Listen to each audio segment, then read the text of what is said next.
What's up, everybody? Thank you for joining me. It's my show with Scott Kosek. I am obviously Scott Kosek, unless this is some deep fake, but nobody would waste their money on deep faking me. Today is November 2nd. Happy birthday to my youngest. If you see my youngest, tell him happy birthday. So we are back in the fun chair. I will say that it's not necessarily the fun chair, but I'm not going to hit you over the head with a whole bunch of scripture tonight. This is the laid back chair or the interview chair at any rate. I would like to say, first of all, congratulations on good seasons to Catholic Central, Indian Creek, and Edison. I know you guys did not finish your season the way that you would have liked to, but it is a special thing for you to make it to the playoffs. This week coming up, I'd like to wish good luck to Steubenville Big Red and Toronto Red Knights. Both are in the second round of the playoffs. Steubenville finished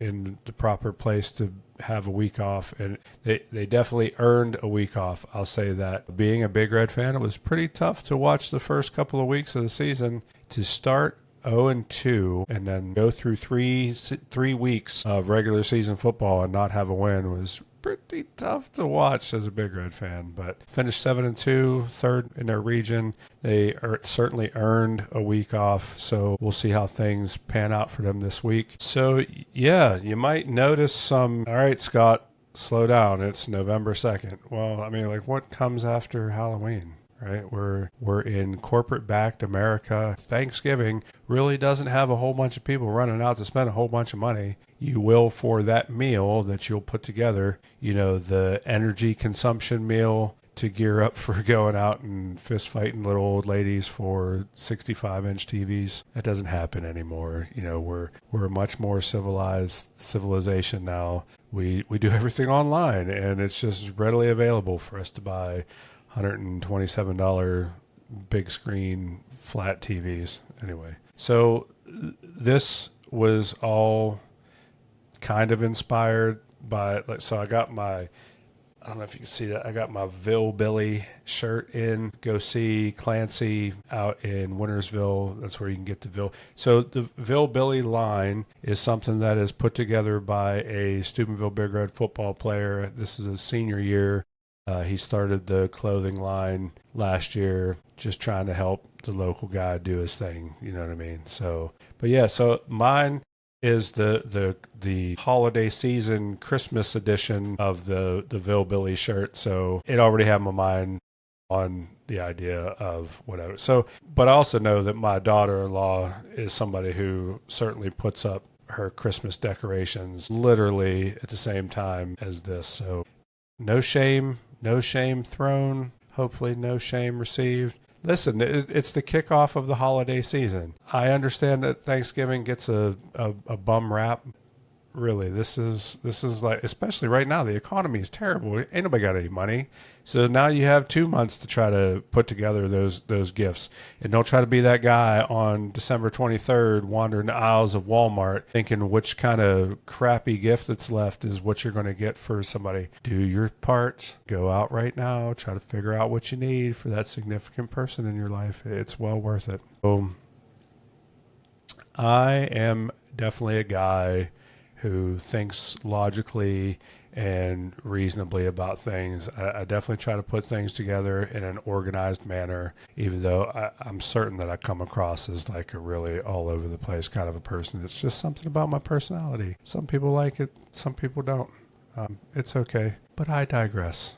Before I get much further, I will say that tonight we're taking a break from the bourbon, and I am drinking beer. This is Columbus Brewing. I don't know which one this is. I think this is their Juicy Bodie, but all of their IPAs are good. Their regular IPA, they got double IPAs, a juicy, a hazy. I don't know, but cheers. Yeah, so anytime that I get into the holiday spirit, the holiday mood, always brings up nostalgia. I talk about how I'm a systematic guy as far as how this show has been going and the different things that I've been talking about, and kind of this meandering, winding road that I keep trying to take us down. And there are definitely some things that I've been trying to talk about to get people on a similar thought process of where I'm coming from, maybe give you some insights into my worldview, my theological viewpoint. Like I said, I'm in the fun chair. I'm not trying to hit you over the head with anything real crazy hard tonight. But I do want to go back through a whole bunch of different stuff from my past. I hope that you can enjoy some of what we're going to be talking about, because I really want to walk through the decade of the 80s. So we established several episodes ago, had my birthday episode, August 24th, 1975. Hello world, hello Steubenville. Scott Kosek comes on the scene. 50 years ago, we talked about how I was celebrating my 50th birthday. We did have a picture over there that was, a big head me and happy 50th birthday, Scott. I still have the sign down there. It says Scott is 50, but you can't see it anyway. So yeah, second son of the house. I got an older brother. My older brother's about 4 years older than me. First place I ever remember living in was on Pleasant Heights. I know we lived somewhere else when I was first born, but we lived on Pleasant Heights. We lived on one of the small kind of back streets. Don't go there. Back streets, no. Certainly not one of the Backstreet Boys. But we lived on one of the back streets on Pleasant Heights. Small road, probably like 10 houses on that street. We lived across the street from a family called the Hazes. They had 2 boys, 2 girls. I think 2 of them graduated in the 70s, 2 of them graduated in the 80s. Always looked up to the guys because they were big, brawny, football playing dudes who both played football for Big Red. I think they both played for Big Red. I know all 4 of those kids went to Big Red. I know the one did quite well and I believe he was an all-state player in the late 70s. I don't know if his brother played for Big Red or not, but I always remember him. He was always a big muscle dude too. But the daughters were always babysitters of ours. Fond memories of them. Definitely love them to pieces. First house I remember living in was on Pleasant Heights. And I don't remember specifics, but I do remember a lot of generalities. I remember what the house looked like, the layout of the house, everything else. The upstairs basically was 4 bedrooms, 1 bath. We had a bedroom. My parents had a bedroom. We had a guest bedroom, and then we had a toy room. But yeah, definitely remember walking with my dad to go to Convenient on Pleasant Heights. It always took forever because my dad knew all the neighbors. He would certainly stop and talk to all the neighbors or whatever. But I don't have any real I have specific memories from being on Pleasant Heights, but the entirety of time of say the first 5 years of my life are just really kind of interwoven to one another. I will try to not make my camera do that. I really don't know how to operate things. I'm a 50-year-old man in America today. I am not technologically savvy. Please cut me some slack. Like I said, I want to talk about the decade of the 80s. So I remember specifically when we moved from Pleasant Heights to Les Belles, and that was in spring of 1980. So to start off the decade, we move from Pleasant Heights to Les Belles. Again, another back street. In fact, this back street was so back street that we didn't have a front street. It was just an alley. Our particular block of that street did not have a front street. I think there were 8 houses maybe on the entire block. Let's see. So 1, 2, 3, 4, 5, 6. Okay, seven houses on that block. Mrs. Ritz was at the very end. We'd always go sled riding down her hill. And then Mr. Gotch was on the other corner. And man, I broke a lot of bones on Mr. Gotch's hillside. And he would always voice opinion about us being on that hillside playing or whatever, but we didn't care. It was the 80s. We had full run of the hilltop. But that's one of the things that definitely sticks out to me. Growing up in the 80s, living on Les Belles, that was one of the hilltops. It was just a completely different time. We all had bikes. We could go anywhere that we wanted to on that hill.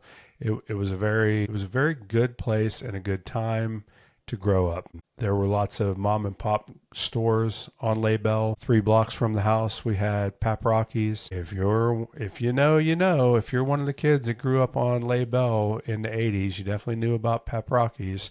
Paprocki's had different things for the families to have if they really needed to get something. They had lunch meat and bread and different things. But they had penny candy. And if we had even just say 25 cents, we could definitely, man, I am that old guy now. Back in my day, we had just a quarter, and that listen, a quarter at Paprocki Market, you were good. Because they, like I said, they had all this penny candy. You can get Swedish Fish. I can't remember what was there, but I imagine it was like Swedish Fish, gummy bears, etc., etc. And then they had like little boxes of Jawbreakers, lemon heads, atomic warheads, all those things. And they were like 10 cents a box or whatever. So 25 cents, you could definitely go up there and get something significant. If you went up there with like $1, my goodness, you were definitely going to be in a sugar diabetic coma. Not really, but yeah, we definitely did not eat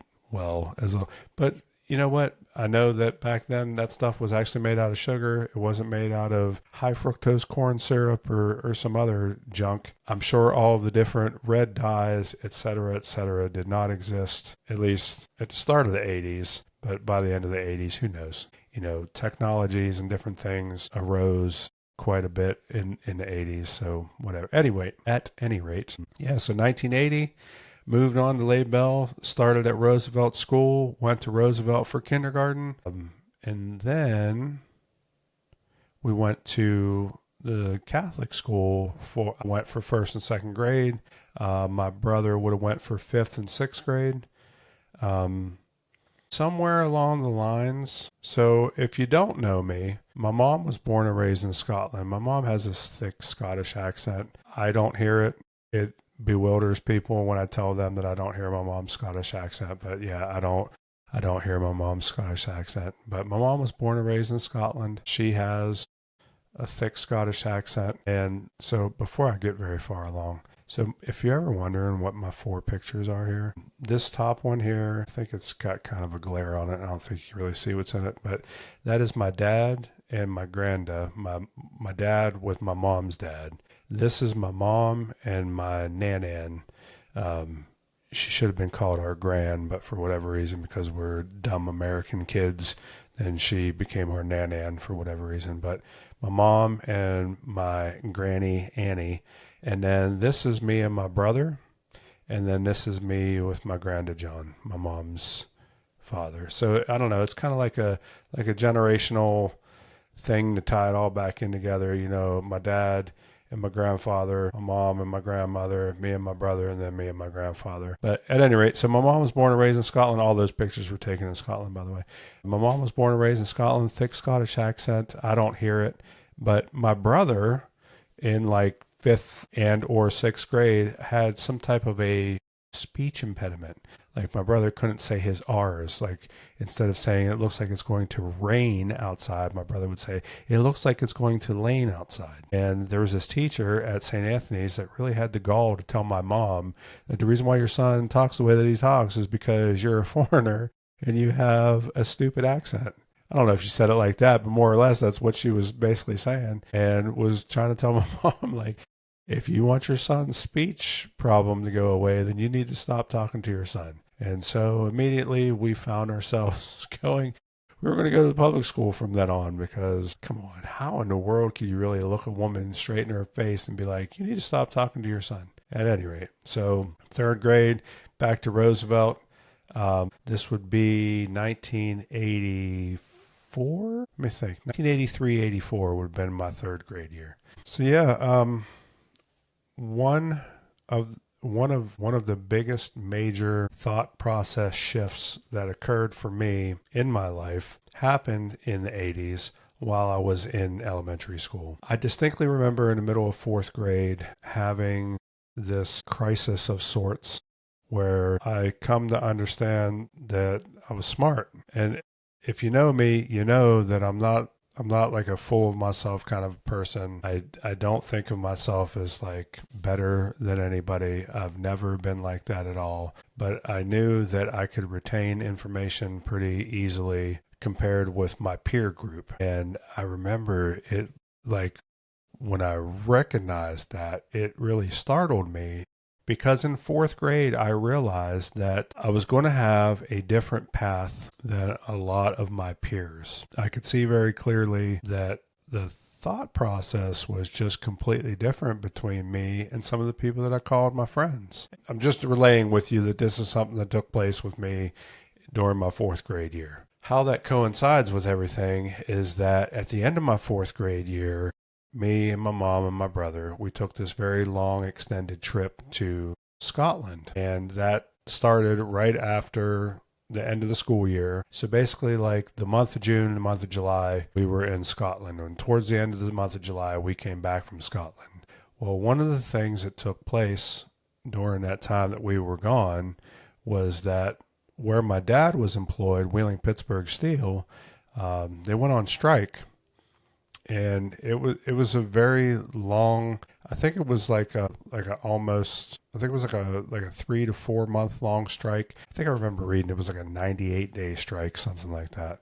But at any rate, this strike started while we were on vacation, and my dad never told us about it until we got home. So, we went to this whole different other country where my mom is from, and we got to be around different family members and see like a whole different other thing than what we were used to. And so, like, I know that I had been to Scotland prior to that, but prior to that, it was never any kind of a trip that would have been memorable for me because I was too young to really have memories of being in Scotland. So I think before that summer, which I would have been 9, I think is when like these pictures were taken. And I think that I was maybe like 2 in these pictures.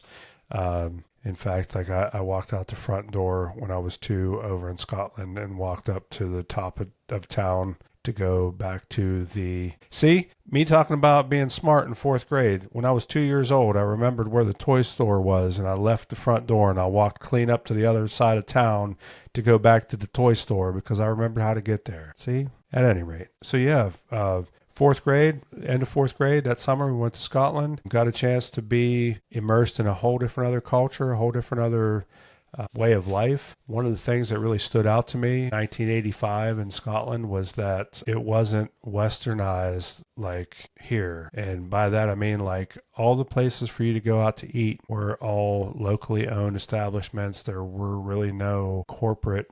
There's like one franchise type place. It was called Wimpy Burger. And that was like the only place anywhere that we could find that wasn't like locally owned mom and pop sit down to eat. Not to mention everything, and I do mean everything, was only open like Monday through Friday, 9 to 5. And like if you didn't have your groceries taken care of by the end of the day on Friday, you were just kind of, you had to wait till Monday. And so it was nice to see a completely different culture, see a different way that people lived, connect back with how my mom was born and raised, a lot of different things culturally that went along with that or whatever. But yeah, so that was the summer of 85. And then we come home to my dad and the mill being on strike. And the strike started just within a couple of weeks of us coming home. So like the bulk of that 98-day strike, we were right in the middle of. Yeah, so in a lot of ways to me is a very pivotal time frame as it pertains to me and my life, as well as a lot of different things. Listen, that's where Marty McFly starts from, and it is like the linchpin of the entirety of that movie series, just so you know. Yeah, that came out in 1985. The Goonies came out in 1985. A Nintendo Entertainment System was released for sale in the United States in 1985. Christy McAuliffe gets selected to be the teacher that goes on the Challenger. The Challenger flight, I believe, was in 1986. But, it's still like the start and the hype of this teacher getting selected to go in the space shuttle, to go in outer space. That was a big thing. Yeah, lots of different stuff took place in 1985. I find it to be a very pivotal point in time, especially looking back on things, how it had any kind of bearing or influence on my worldview.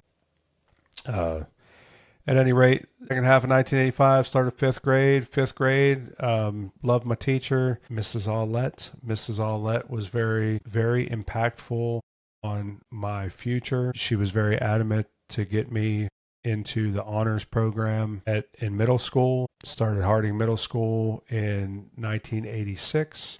So, one of the things about going to middle school, building off the idea of going to Scotland, is that middle school was more expansion for me. I got to be around a lot more kids, a lot more different backgrounds. All of the elementary schools in Steubenville melded together to make the middle school. We had 6 elementary schools in Steubenville at that time, 3 downtown, 1 on either of the hilltops, and then 1 out on the west end of Steubenville. Yeah, so Harding was just a continuation of me getting out of my shell, getting to have a better understanding who I was, where I was at and things. We started taking care of my grandma in that time frame. We moved with my grandma in 87. I think it was maybe like towards the end of my 6th grade year. Grandma wasn't doing well. Grandma's health was kind of going downhill. And so we moved in with grandma.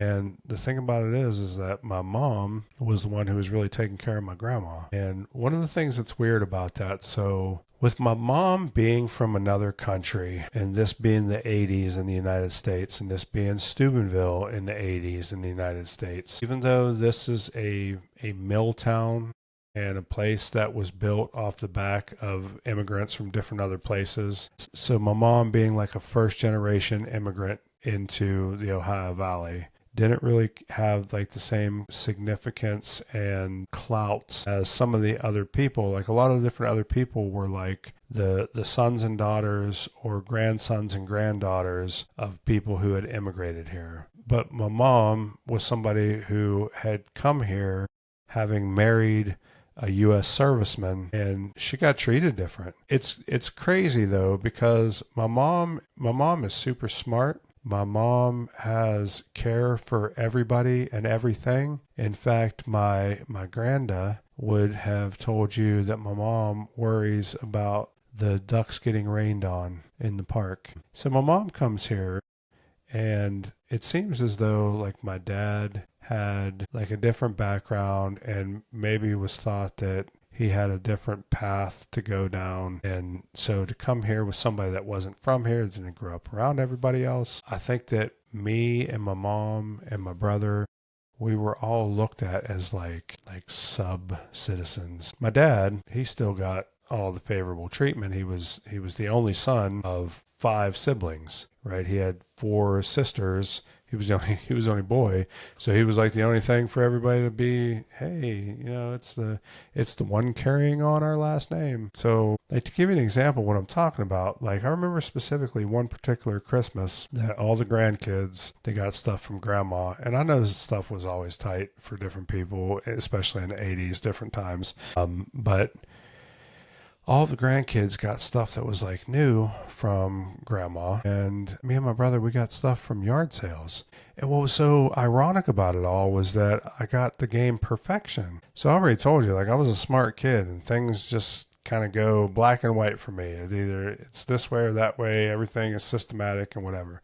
So you give me the game Perfection from a yard sale, and you don't even check to make sure that it has all the pieces. So you give this very intellectual, black and white type of a kid a game that the object of the game, how you win perfection, is you put all the pieces into the game board before the timer runs out.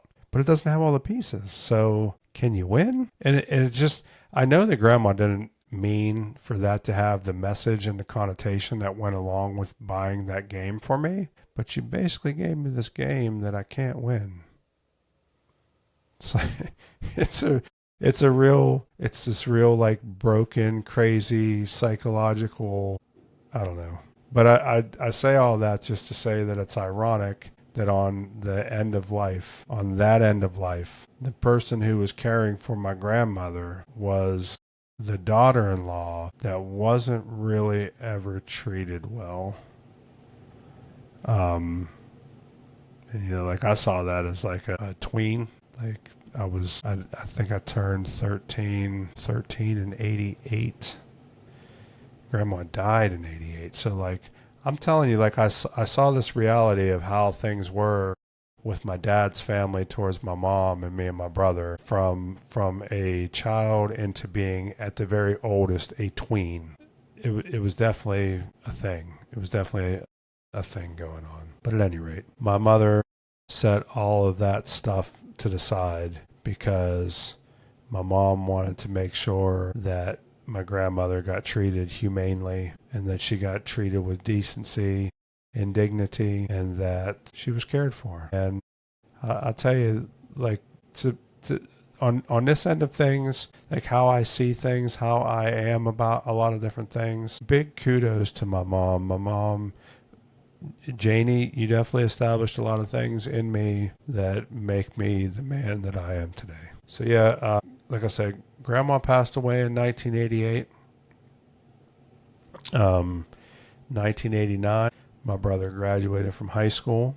1989, I started high school. We were 4 years apart, so we didn't get to go to high school together. So my brother graduated in May of 1989. I started Steubenville High School in the end of August 1989. And within a month of being in school, my father passes away.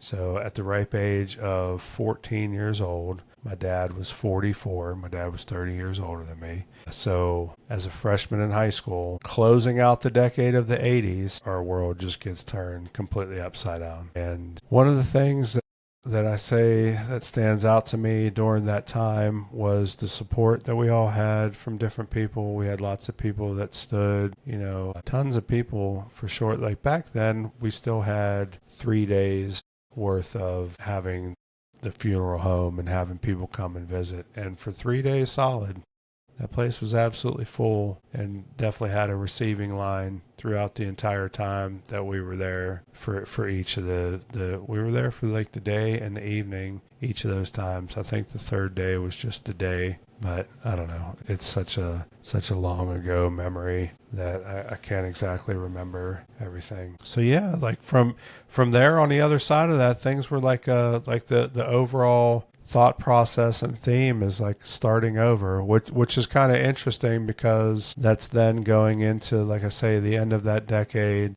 Finish out my freshman year in a whole new decade that saw everything from me graduating high school, being at probably the most rock bottom of my life, to moving to Washington State, finding Christ, meeting my wife, having my oldest child. There was a lot of stuff that went on in the 90s, but there's just like a really big chunk of me very deeply aligned with and I hate to use the word, but manifest in the 80s. So what am I talking about? What in the world am I rambling on about the 80s for?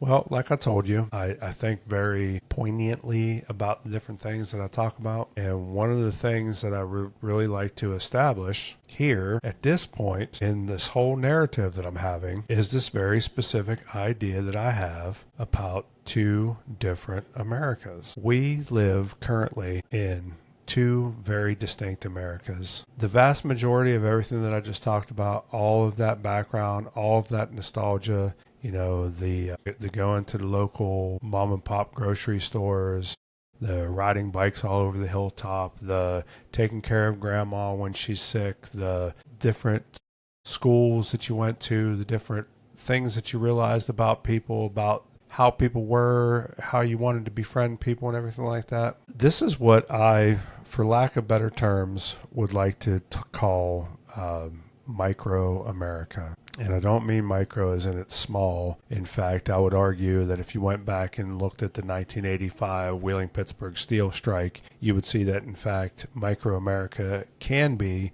at times, very powerful. But micro America. So I'm a business management major, graduated 2014 from Franciscan University. One of the things that you have to do to get some type of a business degree, you're definitely in economics some way, somehow. If you ever study economics, you will know that there are two very distinct views within economics. You think of macroeconomics and microeconomics. Macroeconomics would be the GDP, the different industries within the country that you're in, or those industries as a whole within the world, global supply and demand on different things. That's macro. Micro would be the small, like the household type things, like what's the average salary in the nation? How much, like what does a basket of predetermined goods cost from decade to decade, from year to year, that sort of thing. Micro, macro. So I'm thinking of America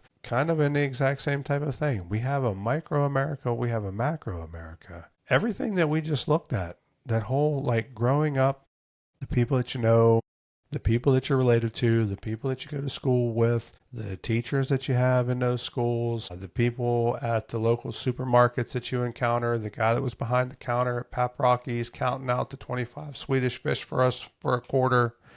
That's micro America. Those people have, at least for somebody that grew up in the 80s, those people have a very distinct, very impactful piece of who you are. It's where you spend all of your time. It's what you're around on a consistent basis. It's your coworkers, it's your children, your grandchildren, your parents, your grandparents, your neighbors, the different people that bag your groceries or stock the shelves at the supermarket that you go to see. It's where you're at on a regular basis. You know, like I'm here at my house. I go to my shop. I watch games at Harding Stadium. Sometimes, every once in a while, at Kettlewell Stadium. I shop at Kroger. I shop at Walmart, TJ Maxx from time to time. That's where you'll see me. That's my micro America. That's the places that I actually rub shoulders with people and know people on a first name basis in a lot of different places. It's the people that you would see at a birthday party, whether it be, you know, yours, your kids, your grandkids. It's the people that you would see. I don't know. It's the people that you have some closer personal interactions and sometimes close personal relationships with. I don't think that there's a whole lot more I would like to say about this right now. All I really wanted to do tonight, sitting here with you, is introduce this concept. I know that I went pretty in depth on some of the nostalgic stuff. I know that I went pretty deep on some of the things as it pertains to me personally. But I really want to give you this idea that there are two very stark, very different Americas, and they're not the same. So thinking back through some of the different things that we've talked about, it's very important now to establish this, that there are two very opposing things that both call themselves America and both have very good claim on being America. And I just kind of want to question you, which America is it? Because I find a lot of both of them to be in contrary viewpoints about a lot of different things. And I think that currently there's a whole lot of different people in positions of power and influence that really want to tug on the idea that you're an American, hoping that you're going to tap into all of those background memory things, all of those things that are like near and dear to your heart, the things that really identify with you as it pertains to who you are and how you think about yourself. But in reality, they're talking about a completely different America. And so I think I'll leave it at that. Next time, you bet your bottom dollar, we're going to be talking about macro America. And even some of the things that we were talking about tonight are going to come back up because they come at us from the viewpoint of macro America. At any rate, I truly thank you for joining me for this episode, this rendition, this edition of It's My Show with Scott Kosek. Yeah, it's Christmas time. It's November. Just deal with it. Until next time, I hope you have a great rest of your week. I hope things are going well for you. Good luck to Steubenville Big Red and Toronto Red Knights this week as they try to travel further into the OHSAA playoffs. Until next time, peace.